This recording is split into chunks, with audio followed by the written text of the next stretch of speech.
هو يعني إيه تدلعي نفسك؟ يعني تعملي الحاجات الصغيرة اللي ملهاش معنى للناس بس بالنسبة لك بتفرق. يعني لو بتحبي السينما خدي نفسك وروحي فيلم 2 3 ورا بعض. الكام دقيقة بريك اللي بتاخديهم من الدنيا لو بيرجعوكي لنفسك خدي كل وقتك، ده كمان اسمه دلع.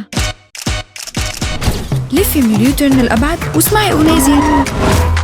اطلبي لنفسك بيتزا وكليها كلها لوحدك قدام التلفزيون.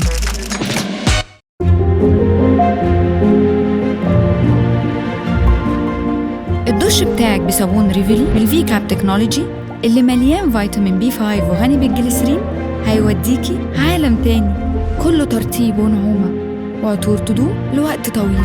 والباب اللي بيخبط سيبيه يخبط، مع ريفيلي اكتشفي جمالك.